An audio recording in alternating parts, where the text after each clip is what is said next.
இந்தியாவுக்கும் சீனாவுக்கும் நம்ம இப்போ போகிறோம். இந்தியாவுக்கும் சீனாவுக்குமான வர்த்தகத்தில் ஒரு மிகப்பெரிய ஸ்டெப்பு இப்போ இந்த இந்த ஷாங்காய் ஒத்துழைப்பு மாநாட்டில் நரேந்திர மோடி அவர்கள் எடுத்து வச்சார்.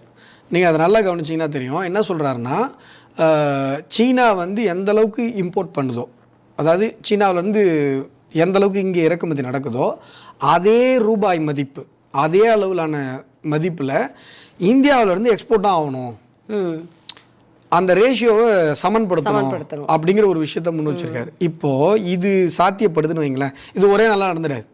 கண்டிப்பாக ஏன் நடந்துடாதுன்னு சொன்னால், அவன் வந்து நம்ம இப்போ சுயசார்பு பாரதம்னு நரேந்திர மோடி அவர்கள் முன்னெடுத்தார்ல, ஆத்ம நிர்பர் பாரத்னு, இந்த கான்செப்டுக்குள்ளே சீனா ரொம்ப நாளைக்கு முன்னாடியே போயிட்டான்.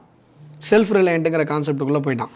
நம்ம செல்ஃப் ரிலையண்ட்டுன்ற கான்செப்டுக்குள்ளே இந்த அளவுக்கு இப்போ வஉசி கப்பல் விட்டார், அதுலேருந்தே இந்த சுதேசிங்கிற தத்துவம் ஆரம்பிக்கிறது. உலகத்திற்கே சுதேசி தத்துவத்தை இந்தியா தான் சொல்லி கொடுத்தது. இதுதான் ஆத்தர் ஆஃப் தட் சுதேசி தத்துவம். ஆனால் நடுவில் இருந்த அந்நிய நாட்டு சித்தாந்த காங்கிரஸ் மாதிரியான கட்சியில் அதை விட்டுட்டாங்க. இவன் என்ன பண்ணிட்டான்னா, தெரிஞ்சோ தெரியாமலோ எல்லாத்தையுமே அவன் செல்ஃப் ரிலையண்ட்டுங்கிற ஒரு இதுக்குள்ளே போயிட்டான். இப்போது நீங்கள் எக்ஸ்போர்ட் பண்ணனா என்ன பொருளை எக்ஸ்போர்ட் பண்ணுவீங்கன்னு ஒரு கொஸ்டின் வருது. அப்போது அவனுக்கு தேவைப்படுற பொருளை இங்கே நம்ம என்ன பண்ணணும், அந்தளவுக்கு அபண்டன்ட் ப்ரொடக்ஷன் இருக்கணும். இப்போ திடீர்னு கொரோனா வந்ததுன்னா நம்ம மாஸ்க்குலாம் சைனாவிலேருந்து பண்ணோம். உடனே மோடி என்ன பண்ணார்னா, வித்தின் அ வீக் 2 வீக்ஸ்க்குள்ளே அதை வந்து இங்கே ஆத்ம நிர்பருக்குள்ளே காம்பீட் பண்ணார். இப்போ 2 வருஷத்துக்குள்ளே செமிகண்டக்டர் நம்ம இந்த அளவுக்கு ரீச் பண்ணி, உலகத்தில் எந்த நாடும் இப்போ செமிகண்டக்டரில் சீனாவோ கொரியாவோ எங்கேயோ இருக்கான். ஆனால் 2 வருஷத்துக்குள்ளே இவ்வளோ பெரிய ஒரு இடத்த, இப்போ 2 வருஷத்துக்குள்ளே இப்போ சிப் ஒன்று வெளியிட்டு அஸ்வினி வைஷ்ணவ் மத்திய அமைச்சர் அவர்கள் மோடிகிட்ட கொடுத்தார் ஒரு ஃபோட்டோ வந்து பார்த்தீங்களா, அது எவ்வளோ பெரிய ஒரு முன்னெடுப்பு தெரியுங்களா. 2 வருஷத்துக்குள்ளே இந்த சிலிக்கான், இந்த செமிகண்டக்டர் இண்டஸ்ட்ரிக்குள்ளே இல்லாத ஒரு நாடு 2 வருஷத்துக்குள்ளே உள்ளே இறங்கி இந்த அளவுக்கு ஒரு மைக்ரோசிப் அளவுக்கு கொண்டு வந்து நிறுத்திருக்காங்க அப்படிங்கிறது ஒரு மிகப்பெரிய முன்னேற்றம்.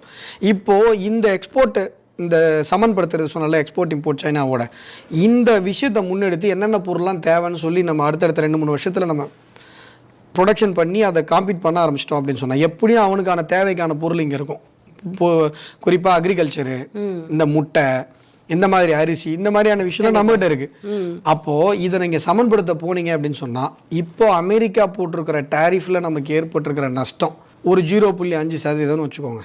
சின்ன போது நஷ்டம் நமக்கு இருக்கு அப்படின்னா, இப்போ சீனாவோட இந்த எக்ஸ்போர்ட் இம்போர்ட் சமன்படுத்துறதுன்னு ஒரு கான்செப்ட் நம்ம நரேந்திர மோடி அவர்கள் பேசியிருக்காருல்ல, அதில் கிடைக்க போகிற லாபம் 200%.